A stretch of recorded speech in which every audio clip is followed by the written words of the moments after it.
میرا یونیفارم! آہ! گھٹیا انسان! اشمل سڑک کنارے کھڑی تھی، تبھی وہاں سے گزرتی ایک گاڑی کے ٹائر کی چڑچڑاہٹ ہوئی اور ساتھ ہی کیچڑ کی پھوڑ اڑ کر اس کے کپڑوں کا ستیہ ناش کر گئی۔ اشمل نے اپنا آپا کھو دیا، سڑک سے پتھر اٹھایا اور گاڑی کے پیچھے دے مارا۔ بے شرم انسان! وہ زیر لب بولی۔ سفید کاٹن کے سوٹ میں ملبوس شاندار پرسنالٹی والا شخص اسے گھورتے ہوئے باہر آیا۔ یہ کیا طریقہ ہے؟ اپنے طور طریقوں پر بھی نظر ثانی کر لیں۔ اشمل نے طنز کیا۔ میر علی خان نے ایک نگاہ اس کے خراب یونیفارم پر ڈالی۔ میرے ساتھ چلے، میں صاف کروا دیتا ہوں۔ اس کی بات پر اشمل نے اپنی طنزیہ ہنسی دبا کر اسے دیکھا۔ کہاں چلنا ہے؟ وہ سامنے تھانہ دیکھ کر بولی۔ وہاں، علی خان نے اطمینان سے کہا۔ میں ایس پی میر علی خان۔ اس کی سرد مسکان اور تعارف پر اشمل شاکڈ ہو گئی۔ میں کوئی مجرم تھوڑی ہوں جو آپ مجھے دھمکا رہے ہیں۔ اشمل بے ساختہ گڑبڑا کر بولی۔ خیر، میں چلتی ہوں، آپ اندر تشریف لائیں، پہلے ان گندگی سے بھرے دھبوں کی تفتیش کرتے ہیں، پھر آپ کو آرام سے گھر بھیجتے ہیں۔ وہ جلدی سے اپنے کندھوں پر پرس کو لٹکا کر آگے بڑھی تھی کہ علی خان نے انتہائی سنجیدگی سے آرڈر دیا۔ وہ دل میں کام گئی کہ جانے کس انداز میں تفتیش کریں گے۔ اندر آ کر چاروں طرف نظریں گھمائیں۔ آفس میں ہر ٹیبل پر پولیس اہلکار بیٹھے تھے جو اس کے ہر قدم کی چاپ پر نظریں اٹھا کر پہلے اس کے چمکتے چہرے کو دیکھتے، لیکن اگلی نظر ان کے کپڑوں پر لگے کیچڑ کے دھبوں پر پڑتی۔ وہ دل میں گھبرا گئی تھی، مگر بظاہر بڑے روب و دبدبے سے چل رہی تھی جیسے وہ آئی جی سندھ کی بیٹی ہو۔ ہاں ممی، میں بس آ رہی ہوں۔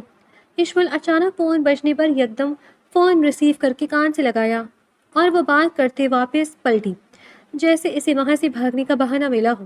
ارے مس، کہاں چلی؟ سر مجھے جانے، ممی کا فون ہے۔ وہ الٹے قدموں بیرونی گیٹ کی طرف مڑی۔ ارے اپنے کپڑے تو صاف! پولیس والا اسے بلاتے ہوئے بڑبڑایا۔ میر علی خان نے خفیف انداز میں ناک سے مکھی اڑا کر نظر انداز کیا۔ کہاں رہ گئی تھی؟ یہاں انٹرویو کا وقت نکل گیا اور تو ابھی آئی ہے۔ ثانیہ اسے دیکھتے ہی رپورٹ دی۔ تو میں کیا کرتی؟ راستے میں پولیس والوں نے روک لیا تھا۔ اس نے اپنے کالے کپڑوں کو صاف کرنے کے بعد تانیہ کے بیگ سے پرفیوم نکال کر اپنے اوپر برسا دی۔ یہ کیا ہوا تمہارے کپڑوں کو؟ تانیہ نے ادھر ادھر دیکھ کر اسے رازداری سے پوچھا، جو اب گیلے دکھائی دیے۔ لمبی داستان ہے، بعد میں بتاؤں گی۔ یہ بتاؤ کہ یہ میرا نمبر آ گیا؟ وہ اپنے بالوں کو آئینے میں دیکھ کر سلجھانے لگی۔ آدھی امیدوار کا انٹرویو لیا ہے، باقی آدھے کا آزمائے جائیں گے۔ تانیہ بات کرتے ہوئے چاروں طرف نظریں گھما رہی تھی جیسے وہ کوئی سی سی ٹی وی کیمرہ تھا۔ یعنی میرا یہاں آنا خواری اٹھانا ہے؟ سود رہا۔ اس نے تانیہ کے ہاتھوں سے اس کا جوس لے کر ایک دو گھونٹ لیا اور اسے واپس کر دیا۔ میں نے خواہ رکشے کا کرایہ بھی بھرا۔ اشمل نے منہ بنا کر افسوس کیا۔ چل نا، اب چھوڑ بھی، اللہ برکت دے گا۔ تانیہ نے اسے دلاسا دیا اور سامنے سب کو لابی سے باہر جاتے دیکھ کر وہ دونوں بھی ان کے پیچھے ہو لیے۔ اشمل ایک پرائیویٹ اسکول میں جاب کرتی تھی۔ اس کے ماں باپ کی طلاق ہونے کے بعد اشمل کو اس کی ایک خالہ کو سونپ دیا تھا کیونکہ وہ بے اولاد تھی۔ اس کی خالہ سیما آفتاب ایک سوشل ورکر عورت تھی۔ وہ عورتوں اور بچوں کے لیے فلاحی تنظیموں کے ساتھ ساتھ کام کرتی تھی، مگر اشمل 17 سال کی تھی تو وہ بیمار پڑنے لگی اور کینسر جیسے مرض میں مبتلا ہو گئی۔ اپنی زندگی میں ہی اس نے اشمل کو اپنے منہ بولے بھائی فراز سے متعارف کروایا تھا کہ ان کے گزر جانے کے بعد اشمل کو کوئی دیکھنے پوچھنے والا تو ہو۔ سیما آفتاب کا شوہر بھی ایک ٹرانسپورٹ کمپنی میں ٹرک ڈرائیور تھا جو اشمل کو بہت چاہتا تھا، مگر وہ اس کے بچپن میں ہی ایک ہائی وے ایکسیڈنٹ میں مارا گیا۔ اشمل اب زیادہ تر ہاسٹل میں رہتی تھی اور تانیہ اس کی روم میٹ تھی۔ اس کا منہ بولا ماموں گھر آنے کے لیے بہت کہتا تھا، مگر وہ کسی پر بوجھ نہیں بننا چاہتی تھی۔ اب تو پچھلے 2 سالوں میں بڑی ہمت والی ہو گئی تھی، مگر وہ کسی کو بھی یہ بات کم ظاہر کرتی تھی کہ وہ اس دنیا میں اکیلی ہے، کیونکہ وہ بات دنیا کو بتا کر خود کو مزید تنہا نہیں کرنا چاہتی تھی۔ اسکول میں جاب کرنے کے باوجود وہ ہر جگہ انٹرویو دیتی تھی تاکہ کوئی اچھی نوکری مل جائے۔ فراز ماموں نے کئی بار کہا کہ سب چھوڑ چھاڑ کر گھر کی ہو جاؤ تاکہ میری فکر کم ہو، مگر اشمل کسی پر بھروسہ نہیں کرتی تھی۔ ویسے اشمل، تم نے شاید دھیان نہیں دیا، یہ سر بلال تم میں کچھ زیادہ ہی دلچسپی لیتے ہیں۔ اس کی دوست مصباح نے چپس کھاتے ہوئے بلال کی طرف اشارہ کیا جو ان کے اسکول میں انچارج تھا مگر ساتھ ہی بچوں کا ٹیچر بھی تھا۔ میں نے فضولیات میں وقت برباد نہیں کرتی۔ ویسے تم شاید جانتی نہیں ان کی منگنی ہو چکی ہے۔ اشمل نے بچوں کی کاپیاں چیک کرتے ہوئے مصروف انداز میں کہا، ہے واقعی؟ یہ تو مجھے نہیں پتا تھا، بلکہ وہ تو میرے ساتھ تمہاری باقاعدہ سے اتنی تعریف کرتا ہے کہ جیسے وہ تمہیں بہت چاہتا ہے۔ اسے یقین ہوا کہ تم ہر بات مجھے بتاتی ہو، اس لیے تم پر ہر ظاہر کرنا چاہتا ہوگا۔ اشمل نے خفیف لہجے میں طنز کیا، ہو سکتا ہے وہ تم سے محبت کرنے لگا ہو، محبت تو کبھی بھی کسی سے بھی ہو سکتی ہے۔ مصباح نے شرارت سے کہا، یہ محبت کچھ نہیں ہوتی، اس سے بہتر انسان کمیٹی ڈال کے کام تو آتی ہے۔ اشمل نے بے ساختہ کہا تھا، عجیب بات ہے، یہ کمیٹی اور محبت کا کیا موازنہ، اور ان دونوں کے درمیان کا کیا موازنہ؟ وہ حیران ہوئی۔ صحیح کہہ رہی ہوں، دونوں ایک دوسرے کے متضاد سلسلے میں۔ کمیٹی میں بڑے فائدے ہوتے ہیں جبکہ محبت میں نقصان ہی ملتا ہے، بڑا خرچہ ہوتا ہے بھائی۔ اشمل نے ناگواری سے کہا۔ مصباح نے دونوں ہاتھوں سے حیرانگی کا اظہار کیا تو وہ اٹھ کر چلی گئی۔ ماسٹر شفیق کے پلاٹ کا کیا ہوا؟ علی خان نے حوالدار سے پوچھا تھا۔ سارے کاغذات بنوا لیے، میں سائن کروانے کے لیے لے کر بھی گیا تھا اس کالو بدماش سے، مگر مجھے چیلنج کرا تھا کہ اپنے ایس پی سے کہو دم ہے تو خود آ کر دستخط کروا کر دکھائے، اگلی بار خود سلام ٹھوکوں گا۔ حوالدار نے اطلاع دی، تمہیں چاہیے تھا کہ اس کے ہاتھ توڑ کر کاغذ پر انگوٹھا لگواتے، کیسے پولیس والے ہو تم؟ علی خان نے غصے سے کہا تو اس نے سر جھکا لیا۔ دیکھتے ہیں کتنا دم ہے اس میں، وہ کھڑا ہو کر بولا تو جبار حوالدار اس کے پیچھے ہو لیا تھا۔ کیوں ایس پی، یا آنا ہی پڑا نا، اپنا دھندا چوپٹ ہو گیا تو بھی نہیں بچے گا۔ کالو بدماش نے اسے دیکھتے ہی کہا، تیرا دھندا بڑا گندا ہے، ویسے تو اسے بند ہی ہو جانا چاہیے، لیکن میں ایک موقع دیتا ہوں، کاغذات بن گئے، ان پر سائن کر لیں۔ میر علی خان نے جیسے حکم دیا تو وہ بے ساختہ ہنسا۔ آج تک کسی نے کالو بدماش کو یوں آرڈر نہیں دیا، تو کس کھیت کی مولی ہے تو؟ اس نے اپنے گندے دانتوں کو ایک تیلی سی کریتے ہوئے زمین پر تھوکا تھا۔ دیکھ، میں آخری بار کہہ رہا ہوں، دستخط کر دے ورنہ تیرا بڑا نقصان ہوگا۔ میر علی خان نے بے حد دھیمے لہجے میں کہتے ہوئے اس کے کندھے کو دبا کر کہا تو بے ساختہ کرہانے لگا، میں اس پر دستخط نہیں کر سکتا، اوپر سے آرڈر تھا، اس ایریا کے سارے پلاٹ انہوں نے اپنے قبضے میں لے لیے تھے۔ کالو بدماش نے جب اپنے جھکتے کندھے پر درد محسوس کیا تو وہ کرہاتے ہوئے بولا، ٹھیک ہے، اس سے بھی نپٹ لیں گے، پہلے تو اپنا فرض نبھا لے۔ میر علی خان کے کہتے ہی جبار حوالدار نے جیب سے پین نکال کر اسے دیا، اس نے خود کو بچانے کے لیے دستخط کر دیے۔ بہت شکریہ کالو بھائی، میر علی خان نے کاغذات اٹھا کر کہا تو حوالدار بھی ہنسا۔ مجھے کہیں جانا ہے تو آپ تھانے چلے جائیں، ایس پی علی خان نے حوالدار سے کہا تو اس نے حکم کی تعمیل کرتے ہوئے تھانے کا رخ کیا۔ ارے یہ کیا کر دیا تم نے؟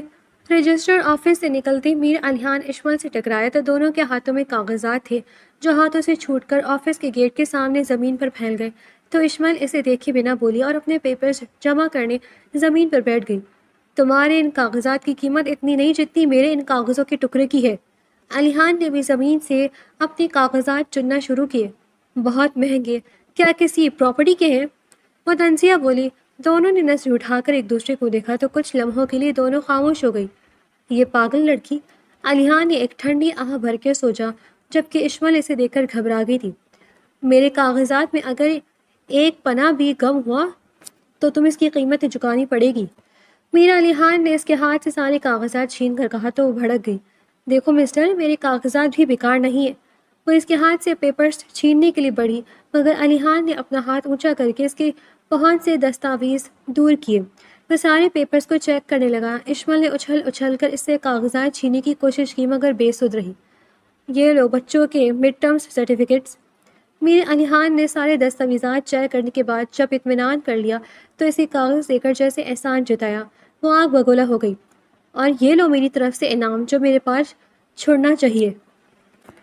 اشمل نے اس کا بچہ ایک کاغذ دیکھ کر جانے سے پہلے ہاتھ میں تھما کر جتایا تھا۔ وہ کاغذ لے کر آگے گیا تو زمین پر ایک اور کاغذ دیکھ کر اشمل نے آواز دی مگر علی خان جا چکا تھا۔ بیوقوف کہیں کا، وہ زیر لب بولی تھی۔ شکریہ بیٹا، لیکن اس میں ایک کاغذ تمہارا ہے۔ ماسٹر شفیق نے میر علی خان کو ایک کاغذ دے کر کہا جو اشمل کا تھا۔ یہ تو میرا نہیں ہے۔ اس نے کاغذ کو الٹ پلٹ کر دیکھا، یہ تو اس بیوقوف لڑکی کا ہے۔ وہ کاغذ پر اسکول کا اسٹیمپ دیکھ کر سمجھ گیا۔ Red rose grammar school. Mir Ali Khan نے زیر لب اسکول کا نام پڑھا تھا۔ بیٹا یہ دیکھو، ایک کاغذ پر کسی رنگ کا داغ ہے۔ ماسٹر شفیق نے اسے کاغذ دکھا کر کہا تھا۔ وہ اس لال رنگ کو دیکھ کر حیران ہوا۔ اسے یاد آیا کہ اشمل نے کاغذ دیتے ہوئے انعام کا طنز کیا تھا، تو اس کی وجہ یہی تھی، اس نے اپنی ریڈ نیل پالش کا دھبا لگا کر دیا تھا۔ اس لڑکی نے کاغذ کا ستیہ ناش کر دیا ہے، وہ بڑبڑایا۔ کچھ نہیں ہوتا ماسٹر صاحب، کوئی نہ کوئی ایکسپیکٹ کریں تو مجھے بتائیں، میں دیکھ لوں گا۔ ایس پی میر علی خان نے تسلی دی تو وہ مطمئن ہوئے تھے۔ بیٹا، میرے سارے کاغذات 8 پنوں پر مشتمل تھے، لیکن یہ تو 7 ہے۔ انہوں نے کاغذات گن کر پھر کہا تو میر علی خان نے ان کے ہاتھوں سے پلاٹ کے دستاویزات لے کر خود گنے اور چیک کیے۔ وہ بھی پریشان ہو گیا۔ اس لڑکی کو ڈھونڈنا ہی ہوگا، وہ بڑبڑایا تھا۔ آپ ان کاغذات کو سنبھال کر رکھیں، میں آپ کو وہ ایک پنہ ڈھونڈ کر لے آؤں گا۔ ایس پی کی بات پر انہیں بھروسہ تھا، کیونکہ جس پلاٹ پر کچھ گنڈوں نے قبضہ کر لیا تھا وہ میر علی خان نے ہی انہیں واپس دلایا تھا۔ مس اشمل، آپ سے کوئی ملنے آیا ہے، سر بلال نے اطلاع دی۔ وہ اس کے اچانک آنے پر گھبرا گئی۔ اشمل کو وہ لڑکا زہر لگنے لگا تھا، کیونکہ اکثر وہ دور سے کھڑا ہو کر اسے مستقل گھورتا رہتا یا کلاس روم کے دروازے سے اسے چھپ کر دیکھتا تھا، تو وہ اس کی ان حرکتوں سے خود کو غیر محسوس کرنے لگی تھی۔ سر، آپ آنے سے پہلے نوک کیوں نہیں کرتے؟ ہمیشہ ڈرا دیتے ہیں۔ سوری، اگر آپ، وہ کچھ کہنے والا تھا کہ اشمل کلاس سے نکل کر چلی آئی۔ سر بلال اسے دیکھتا رہ گیا۔ وہ وزٹنگ روم میں آئی تو اسے حیرت کا جھٹکا لگا، کیونکہ اشمل کو لگا تھا کہ فراز ماموں ملنے آئے ہوں گے، اکثر وہی اسکول آئے تھے۔ تم یہاں پہ پہنچ گئے؟ جی، بہت مشکل سے آپ کو ڈھونڈا ہے۔ وہ کھڑا ہو کر بولا۔ ہمیشہ کی طرح سفید کاٹن کی شلوار قمیض میں ملبوس بہت معتبر دکھا۔ اس کی شخصیت میں ایسا جلال تھا کہ دیکھنے والا خود بخود دب جاتا تھا۔ ویسے کافی دور ہے آپ کا یہ چھوٹا سا اسکول؟ وہ چاروں طرف دیکھ کر بولا۔ دیکھیے سر، مجھے نہیں پتا آپ میرا پیچھا کیوں کریں، غلطی سے میں نے آپ کے تھانے کے آگے پتھر پھینکا تھا، مجھے نہیں پتا تھا کہ وہ پولیس اسٹیشن تھا۔ وہ معصومیت سے بولی تھی، مگر اب آپ کو اس جرم کا خمیازہ بھگتنا پڑے گا۔ وہ سنجیدگی سے بولا۔ اشمل اندر ہی اندر خوفزدہ ہو گئی تھی۔ ویسے بھی 2 دن پہلے جو آپ نے میرے پراپرٹی کے کاغذات چرائے ہیں، اس جرم کا حساب ہی باقی ہے۔ علی خان نے کمرے لگے سارے میڈل اور سرٹیفکیٹ کو غور سے دیکھا۔ پراپرٹی کے کاغذات؟ دیکھیں، وہ تو آپ نے بھی میرے بچوں کے سرٹیفکیٹ میں سے 2-3 کاغذات گھٹا کر دیے تھے۔ مجھے ان بچوں کے 2-3 نہیں مس اشمل، اقبال، صرف 1۔ علی خان نے اس کی بات کاٹی تھی۔ ہاں، بات تو ایک ہی ہوئی، تو کیا آپ کو دوں؟ 3 اور 1 میں فرق نہیں لگتا؟ میر علی خان نے پھر اس کی بات کاٹی تھی۔ خیر، آپ یہ بتائیں کہ مجھے کس طرح اپنے جرم کا ازالہ کرنا ہوگا؟ میں کوئی سزا نہیں پانا چاہتی، میرے چھوٹے چھوٹے بچے ہیں، بہت مجبور ہوں۔ وہ بے بسی سے آنکھوں میں آنسو لا کر بولی۔ میر علی خان نے اس کی اداکاری پر حیران ہو گیا تھا۔ پہلے تو آپ میرے پراپرٹی پیپرز ڈھونڈ کر دیں، باقی پچھلے جرم کا جرمانہ بعد میں طے کریں گے۔ علی خان کو اسے بیوقوف بنانے میں مزہ آیا۔ دراصل وہ کاغذات تو میں نے کہیں 2 دن ہے آپ کے پاس، مجھے کوئی بہانہ نہیں چاہیے، ورنہ ہتھکڑی لگاتے دیر نہیں کروں گا۔ فی الحال میں چلتا ہوں، مجھے کہیں جانا ہے۔ وہ اپنے رسٹ واچ کو دیکھ کر بولا تھا۔ اشمل پیچھے صوفے پر ڈھہ گئی۔ اشمل، کچھ کر ورنہ یہ پولیس والے بڑے کمینے ہوتے ہیں۔ وہ اپنے بالوں کو پکڑ کر بڑبڑائی، مگر کسی کی آہٹ پر سر اٹھا کر دیکھا تو ایس پی میر علی خان ٹیبل سے اپنے موبائل اٹھا رہا تھا۔ وہ بڑبڑا کر اٹھی۔ موبائل بھول گیا تھا، اس نے موبائل فون دکھا کر کہا، اور باہر نکل گیا۔ اشمل نے اسے دور تک جاتا دیکھ کر تسلی کی اور پھر سے صوفے پر گر گئی۔ یہ انسان ہی یا بھوت بار بار مجھے ڈرا دیتا ہے۔ وہ پھر سے بڑبڑائی اور اٹھ کر باہر نکل گئی۔ میر علی خان جانتا تھا کہ اس نے پیپر کھول دیا ہے، اس لیے دوسرا کاغذ بنوا کر ماسٹر کو دے دیا۔ اب وہ اس لڑکی کو تنگ کر رہا تھا، کیونکہ وہ جانتا تھا کہ اشمل اس سے ڈرتی ہے۔ اسکول کے بچوں کا پی ایم پارک پہ ٹرپ تھا۔ وہ بچوں کو بلا کر باری باری سب کی تصویریں بنوا رہی تھی۔ جب اسکول انچارج بلال اس کے پاس آیا، مس اشمل، ایک تصویر میرے ساتھ بھی بنوائیں گی؟ سر، میں تصویریں نہیں بنواتی، مجھے پسند نہیں ہے۔ اشمل نے اسے ٹالتے ہوئے کہا اور آگے جانے لگی۔ رکے نا، صرف ایک فوٹو، سر بلال نے اس کا ہاتھ پکڑ کر کہا، تو وہ رک کر حیران ہوئی اور اسے گھورنے لگی۔ اوہ سوری، بلال نے اس کا ہاتھ چھوڑ کر کہا۔ کوئی پرابلم ہے مس اشمل؟ میر علی خان نے ان کے قریب آ کر پوچھا۔ وہ آج پی این پارک کے قریب کانفرنس ہال میں کسی میٹنگ کے لیے آیا تھا، اس لیے وہ اپنے یونیفارم میں ملبوس بہت مختلف دکھا۔ نو سر، نو پرابلم، بلال نے یکدم کہا، مگر اشمل اسے دیکھ کر مزید گھبرا گئی تھی۔ نو سر۔ مس اشمل، آپ انہیں جانتی ہیں؟ بلال نے جیسے تنزیہ کہا۔ جی، ہم دونوں ہی ایک دوسرے کو اچھی طرح سے جانتے ہیں۔ علی خان نے اس کے طنزی انداز کا سخت لہجے میں جواب دے کر اشمل کو جیسے دھاڑس دی۔ بلال گھبرا گیا۔ بائی دا وے کوئی بھی پرابلم ہو آپ مجھے یا میری ٹیم کو بلا سکتی ہیں، ہم اس وقت یہاں آن ڈیوٹی ہیں۔ اشما نے بمشکل مسکرا کر سر ہلایا تو وہ چلا گیا۔ آپ کا رشتہ دار تھا؟ بلال نے حیرت سے کہا۔ جی میرا منگیتر ہے، دراصل پہلے لاہور میں ڈیوٹی تھی مگر اب کراچی میں ٹرانسفر کروایا ہے، سرپرائز دینے کی تو عادت ہے اس کی، وہ ہنستے ہوئے بولی۔ بلال مسکرا کر آگے نکل گیا۔ یہ ساری مصیبتوں کا پہاڑ مجھ پر ٹوٹنا ہے، مجھے معاف کرنا میرے مالک، مجبوری میں جھوٹ بولتی ہوں۔ اشمل نے آسمان کی طرف نگاہ اٹھا کر کہا اور ایک گہری سانس لے کر سانس بحال کی تھی۔ وہ نہیں جانتی تھی کہ علی خان نے اس کی بات سن لی تھی۔ تو آخر کار ہم مل ہی گئے۔ اشمل سارے بچوں کو بس میں سوار کرنے کے بعد جا ہی رہی تھی جب ایس پی علی خان نے سامنے آ کر کہا تھا، ہاں ویسے آپ کہاں غائب ہو گئے تھے؟ میں نے آپ کو کتنے فون کیے مگر آپ کا نمبر آف تھا۔ اشمل نے یکدم ایک اور جھوٹ کھڑا تھا۔ اچھا لاؤ دکھاؤ اپنا فون، میرا کون سا نمبر سیو ہے؟ علی خان نے یکدم موبائل مانگا۔ ہاں ہو سکتا ہے نمبر غلط سیو کیا ہے، خیر آپ کہاں تھے؟ اس نے گھبرا کر پھر سے جھوٹ بولا۔ آپ نے میرے قیمتی کاغذات گھما دیے اور اس سے پہلے، ٹھیک ہے میں جرمانہ دینے کے لیے تیار ہوں مگر کچھ رعایت کریں پلیز۔ اشمل نے بارگننگ شروع کر دی تھی۔ علی خان حیران ہوا مگر وہ اب اس پولیس والے سے جان چھڑانا چاہتی تھی۔ ٹھیک ہے میرے پسندیدہ ریسٹورانٹ پر کھانا کھلا دو۔ میر علی خان نے سودا کیا۔ مجھے پتہ ہی تھا کہ کوئی کھانے کی بات ہوگی، یہ پولیس والے حرام کا کھا کر عادی ہو جاتے، پھر ہم جیسی غریب لڑکیوں سے بھی کھانے کی بل بھرتے ہیں۔ وہ دل ہی دل میں بولی تھی۔ ٹھیک ہے لیکن اتنا مہنگا تو نہیں نا؟ وہ گھبرا کر بولی تھی۔ بے فکر ہو جاؤ، ایک چھوٹی سی جگہ ہے۔ علی خان نے بظاہر سنجیدگی سے کہا مگر وہ اس کی بری حالت سے بہت محفوظ ہوا تھا۔ وقت اور جگہ میں میسج کر دوں گا، فی الحال میں چلتا ہوں، گڈ بائے۔ علی خان نے اس کے چہرے پر تشویشناک تاثر دیکھ کر کہا اور آگے جا کر مسکرایا تھا۔ کیا وہ تمہیں اتنی پریشان کیوں؟ اشمل نے آتے ہی تانیہ سے پوچھا جو کمرے میں بیٹھی رو رہی تھی۔ میں مر جاؤں گی، مجھے بچا لو پلیز، تانیہ نے اسے گلے سے لگا کر روتے ہوئے کہا۔ وہ گھبرا گئی تھی۔ لیکن ہوا کیا بتاؤ گی؟ اشمل بھی پریشان ہو گئی۔ تانیہ ایک لڑکی کو پسند کرتی تھی جو ایک بہت بڑے خاندان سے تعلق رکھتا تھا، دونوں کافی وقت سے مل رہے تھے۔ یہ بات تانیہ نے سوائے اشمل کے کسی کو نہیں بتائی تھی مگر اب وہ اس لڑکی کو رشتہ بھیجنے کے لیے کئی بار کہہ چکی تھی۔ لڑکے نے صاف انکار کر دیا کہ وہ اپنی کلاس کی لڑکی سے شادی کرے گا۔ تانیہ اسے منانے کے لیے اس کے ساتھ گھوم پھر کر واپس آئی تو فیضان نے اس کی برہنہ تصویر بھیج کر بلیک میل کرنے کی کوشش کی تھی، جس پر تانیہ نے رو رو کر اپنا برا حال کر دیا تھا۔ تم کیا پاگل ہو جو اس کی باتوں میں آ کر اکیلے ہوٹل ملنے گئی تھی؟ اشمل نے غصے سے کہا مگر اس کے غصے کے پیچھے فکر واضح تھی۔ مجھے کیا پتا تھا کہ وہ ہوٹل لے جائے گا، وہ مجھے دوست سے ملنے کا کہہ کر وہاں لے گیا تھا اور وہ دوست ہوٹل میں قیام پذیر ہے۔ مجھے گمان بھی نہ تھا کہ وہ مجھے وہاں لے جا کر زبردستی کرنے کی کوشش کرے گا اور اوپر سے کسی کو پہلے سے تصویریں لینے کے لیے روک رکھا ہوگا۔ تانیہ نے پھر سے رونا شروع کر دیا تھا۔ یعنی سے تمہارے ساتھ زبردستی کرنے کی بھی کوشش کی؟ وہ حیران ہوئی۔ تانیہ نے روتے ہوئے سر اسبات میں ہلایا تھا۔ میں جب روٹ کر نکل آئی تو اس نے مجھے بنا لیا اور سوری بول کر گھر چھوڑ آیا مگر پھر جب میں نے پھر رشتے کی بات کی تو وہ تصویریں بھیجی۔ اس کی تو، اشمل نے غصے سے کہا مگر پھر کچھ سوچنے لگی۔ یہ امیر لڑکے ایسے ہی ہوتے، مطلبی اور حوث پرست۔ اس نے کل ملنے کے لیے بلاؤ۔ اشمل نے کچھ سوچ کر کہا، کیوں نہ ہم پولیس کو بلا کر اسے گرفتار کروا لیں؟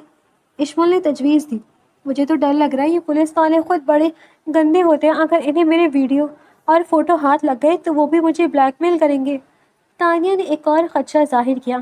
وہ بھی چپ ہو گئی اور خود ہی سوچنے کا عہد کیا تھا۔ اشمل نے تانیہ کو میسج کیا تھا کہ وہ فیضان کو بلائے تاکہ اشمل اس سے بات کرے، معاملہ رفع دفع کرے۔ تانیہ نے ایسا ہی کیا تھا۔ کچھ دیر کے بعد فیضان وہاں پہنچا تو اشمل کو دیکھ کر لٹو ہو گیا تھا۔ تانیہ کی تصویر ڈیلیٹ کرو جو تم نے لی تھی، اشمل نے اسے دیکھ کر دھیمے لہجے میں کہا مگر وہ اسے دیکھ کر ہنسا تھا۔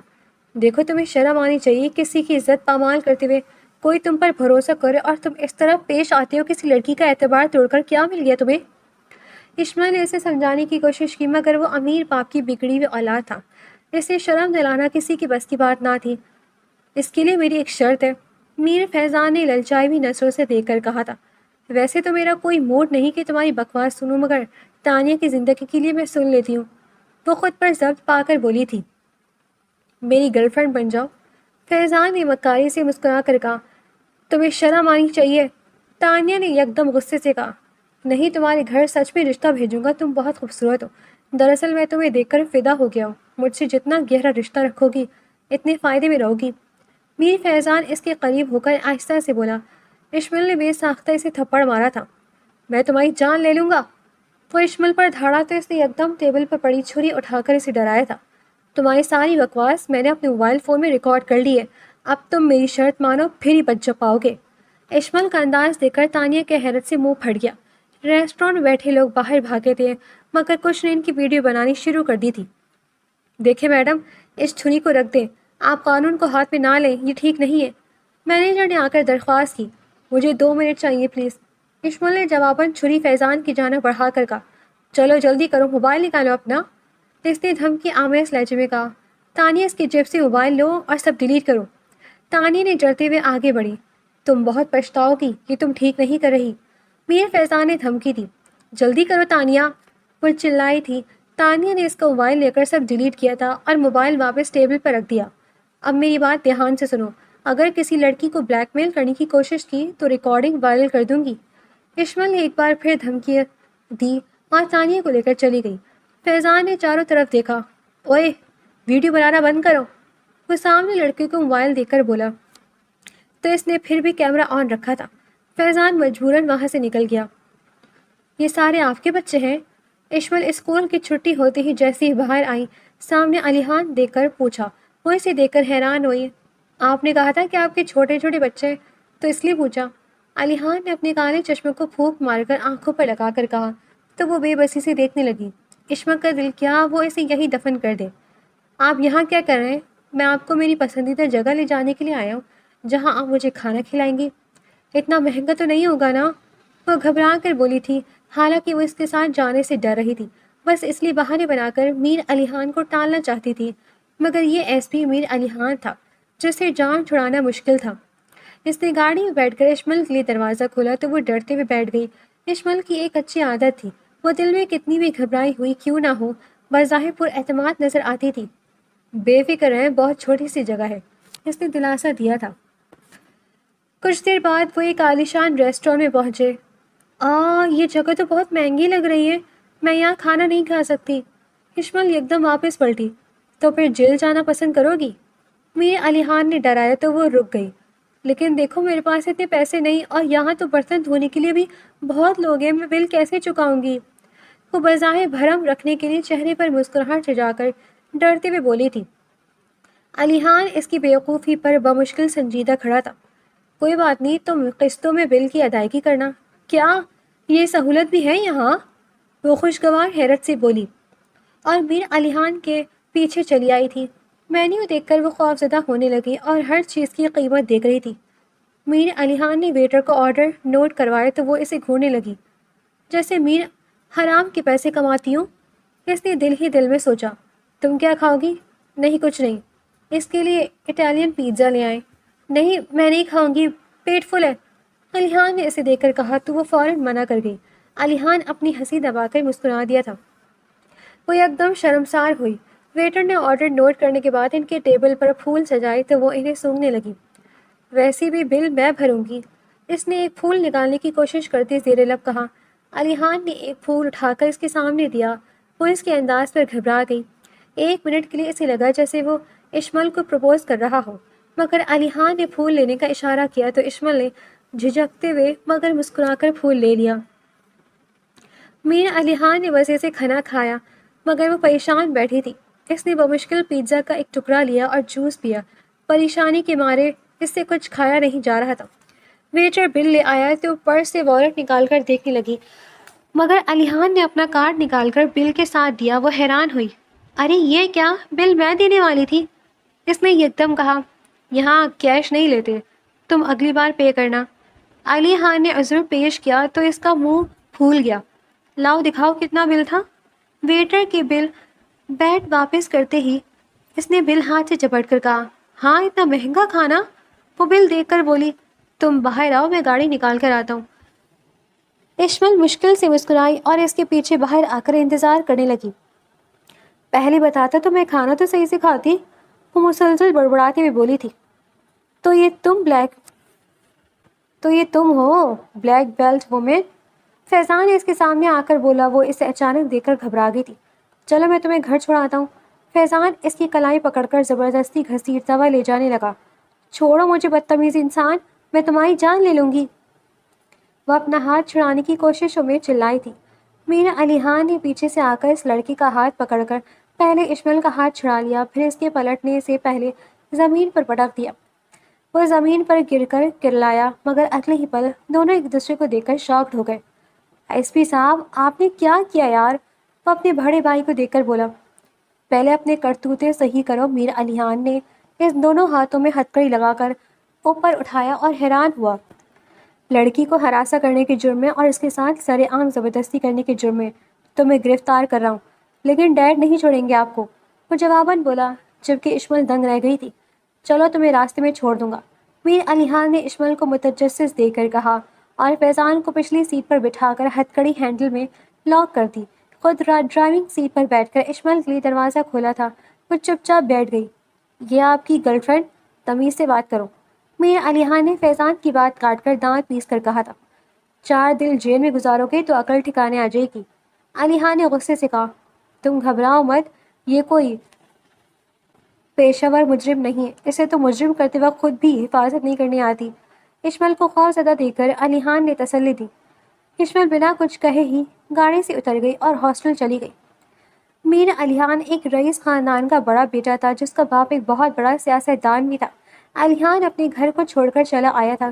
اس کی سب سے بڑی وجہ فیضان ہی تھا، جس نے ایک لڑکی کو دھوکہ دیا تھا تو اس لڑکی نے جان دے دی، مگر میر علی خان نے اپنے باپ سے انصاف کی امید کی، لیکن اس کے برعکس علی خان کے باپ میر زمان نے بیٹے کے جرم پر پردہ ڈال کر لڑکی کے پاس کچھ پیسے بھیجے، جبکہ وہ انصاف کے لیے بھیک مانگتے رہے۔ میر علی خان ایک ایماندار پولیس آفیسر تھا، اسے یہ سب برداشت نہ ہوا اور دونوں باپ بیٹے کے درمیان جنگ چھڑ گئی۔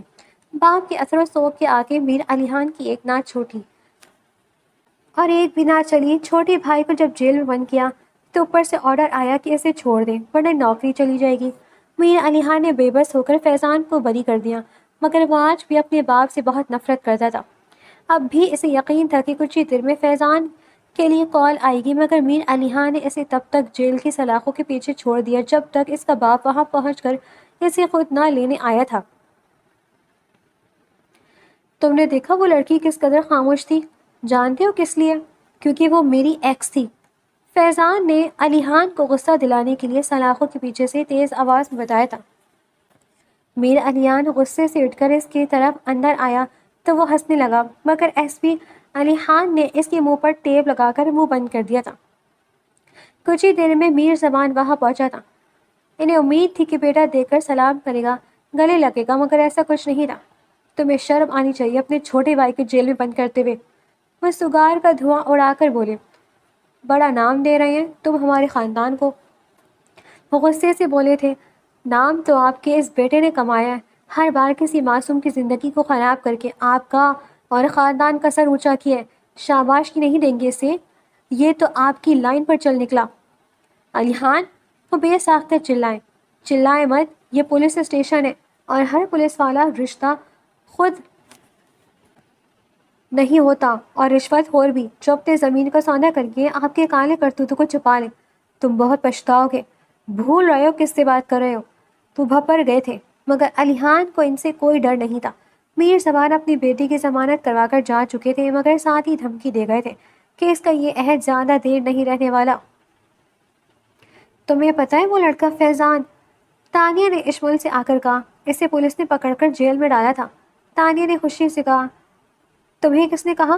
وہ حیران ہوئی۔ فیضان کا دوست نافع شہلا کا منگیتر ہے، جس کی فیضان سے اب نہیں بنتی۔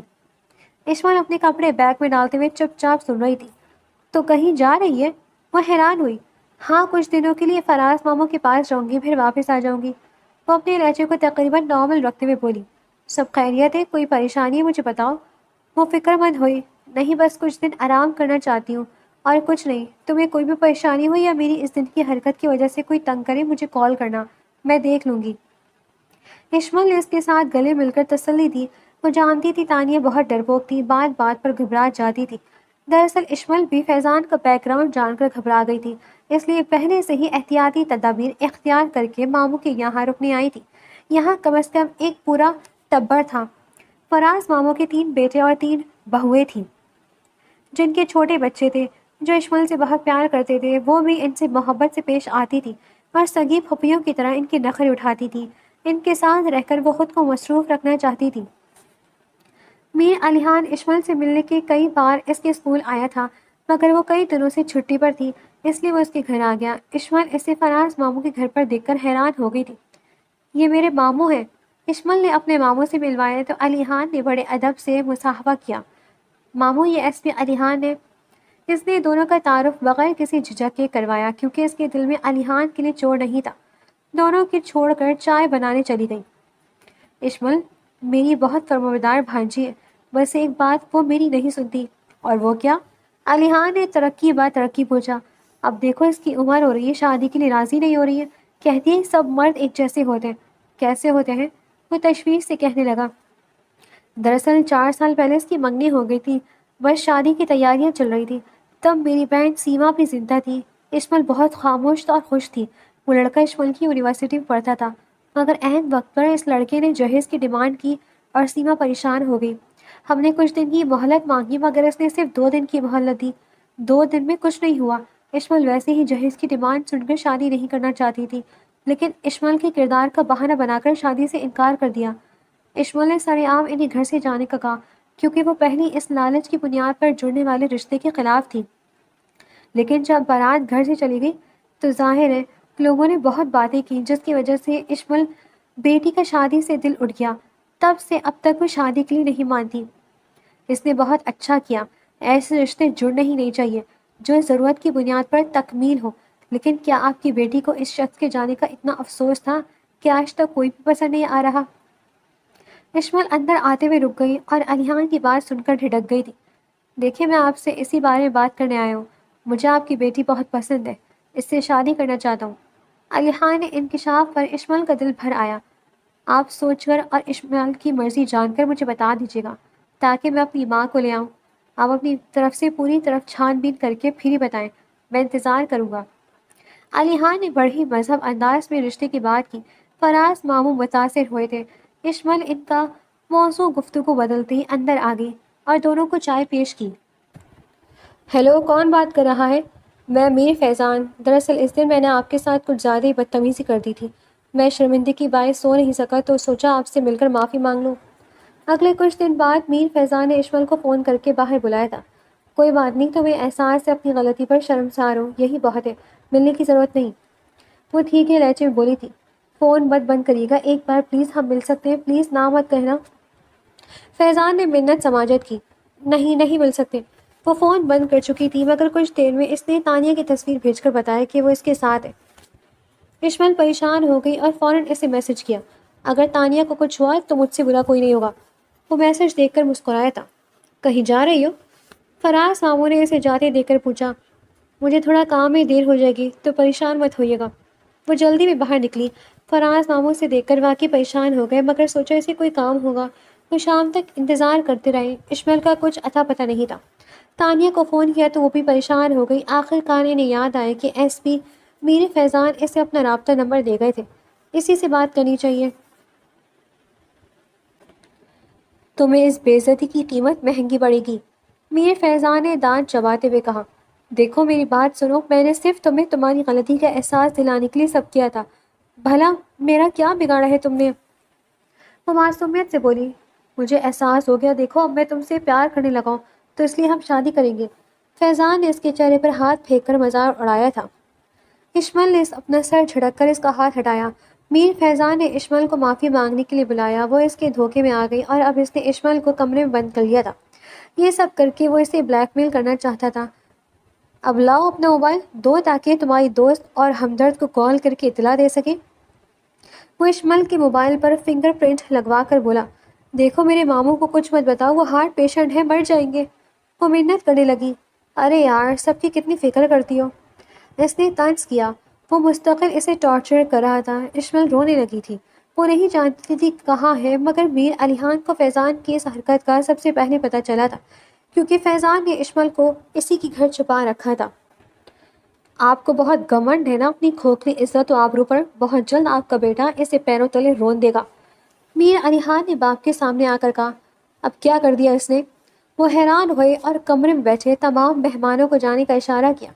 فون کرے سے اور پوچھے کہ کہاں ہے وہ، ایک معصوم لڑکی کو اغوا کر لیا اس نے اور اس کے گھر والوں کو فون کر کے دھمکا رہا ہے۔ تم دونوں کو میری عزت کا خیال ہے کہ نہیں؟ خاندانی تقدس کا تو جنازہ نکال دیا ہے۔ وہ غصے سے چلائے تھے۔ اگر آپ کی عزت کا خیال نہ ہوتا تو کب کا اس کی جان لے لی ہوتی۔ علیحان غرایا تھا۔ میر زبان نے فیضان کو فون کیا تو وہ کال ریسیو نہیں کر رہا تھا۔ علیحان اپنے باپ کی بے بسی پر طنزیہ ہنسا۔ اگر اشمل کو کچھ ہوا تو میں اسے نہیں چھوڑوں گا، وہ انہیں دھمکی دے کر نکل گیا۔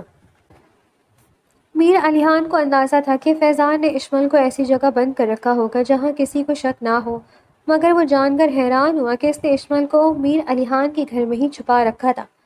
علیحان نے اپنے گھر میں ایک secret Albert alarm system set کیا تھا جو اس کی غیر موجودگی میں اسے اس کے فون پر کسی کے آنے کی خبر دیتا تھا۔ آئیے آئیے بھائی صاحب، آپ ہی کے انتظار میں ہم نے کھانا نہیں کھایا۔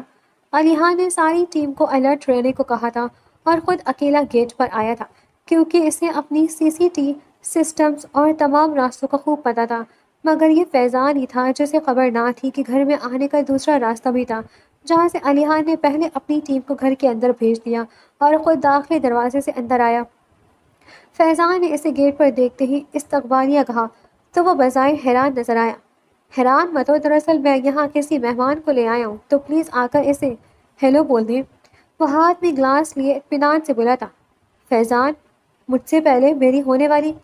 فیضان نے اس کی بات کاٹ کر اندر اشارہ کیا جہاں اشمل بے ہوش پڑی تھی۔ علیحان نے بے اختیار ہو کر اس کی طرف لپکا اور اشمل کی نبض چیک کی۔ کیا کیا تم نے اس کے ساتھ؟ وہ غراتے ہوئے فیضان کی طرف بڑھا۔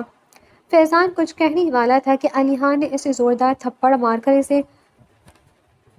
جیسے اسے لگا کہ اس کا کان کا پردہ پھٹ گیا ہو اور زور سے سیٹی کی آواز سنائی دینے لگی۔ وہ اپنی گال کو پکڑ کر اسے حیرت سے دیکھنے گیا۔ علیحان ٹیم کو بلا کر فیضان کو گرفتار کیا اور اشمل کے لیے فوراً ڈاکٹر کو بلایا تھا۔ فیضان بولتا رہا کہ اس نے اشمل کو ہاتھ تک نہیں لگایا، مگر علیحان نے اعتبار نہیں کیا۔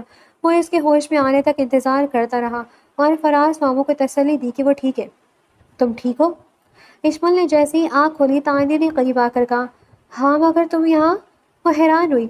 SP علیحان نے بلایا تھا، میں ماموں کے ساتھ آئی ہوں۔ فیضان ٹھیک ہے؟ اشمل نے گھبرا کر اس کی بات کاٹی۔ اسے کیا ہوگا؟ تمہیں اس کی کیوں فکر ہے؟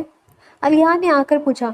دراصل میں نے اس کی ڈرنک میں ایک ہپنوٹک دوا ملا دی تھی جسے پینے کے بعد وہ لڑکھڑانے لگا تھا۔ سب اس کی بات سے حیران رہ گئے۔ تمہیں وہ دوا کہاں سے ملی؟ میری کولیگ نے دی تھی تاکہ میں اپنے بیگ میں ایسی ایمرجنسی کے لیے استعمال کر سکوں، لیکن مجھے ڈر تھا کہ فیضان کو کچھ ہو نہ جائے۔ ماموں نے سر پیٹ لیا۔ بیٹا وہ مر سکتا تھا۔ علیحان نے اس کی ہوشیاری پر حیرانی سے دیکھا۔ تم نے اپنی حفاظت کے لیے اسے استعمال کیا، لیکن اس کی جان جا سکتی تھی۔ وہ ہاسپٹل میں، بہرحال آج تم بچ گئی، اس میں تمہاری ہمت ہے۔ علیحان نے سنجیدگی سے داد دی۔ تانیہ نے اسے تسلی دی اور کچھ دیر میں چلی گئی۔ وہ خود بھی اٹھ کر جانے ہی لگی تھی جب علیحان اس کے سامنے آیا۔ مجھ سے شادی کرو گی؟ وہ اپنا ہاتھ اس کے سامنے دے کر پوچھنے لگا، جبکہ اشمل اس کے اچانک ایسے سوال پر دروازے کی طرف دیکھنے لگی۔ ماموں باہر ہے، میں نے انہیں روکا ہے کہ پہلے تم سے اکیلے میں بات کر سکوں۔ علیحان اس کی نظروں کا تعاقب کرتے ہوئے کہا تھا۔ میں جواب دے چکی ہوں۔ وہ نظریں جھکا کر بولی۔ کسے؟ ماموں کو؟ علیحان کے سوال پر اس نے آہستہ سے کہا، مجھے تمہارے منہ سے سننا ہے، کہو مجھ سے شادی کرو گی، میں تمہیں بہت خوش رکھوں گا۔ علیحان نے اسے جانے سے روک کر کہا تو اشمل نے مسکرا کر سر جھکایا۔ یار یہ ہاں کرنے کا کون سا نیا طریقہ ہے؟ وہ مسکرا کر بولا، یہی طریقہ ہے۔ وہ زیر لب بولی تھی۔ علیحان نے اپنی جیب سے انگوٹھی نکال کر اسے پہنائی۔ وہ حیران ہوئی۔ دراصل کچھ دیر پہلے اسے جیب میں رکھا تھا۔ اس نے وضاحت دی تو اشمل ہنس دی۔ علیحان نے اس کی لٹ کو کان کے پیچھے کر کے دوپٹے کو ترتیب دیا۔ وہ تعجب سے اسے دیکھنے لگی۔ علیحان نے اس کے دونوں ہاتھوں کو تھام کر باہر چلنے کے لیے اشارہ کیا۔ وہ اس کے ساتھ ساتھ چلنے لگی۔ دونوں نے زندگی کے سفر میں ساتھ چلنے کا فیصلہ کر لیا تھا۔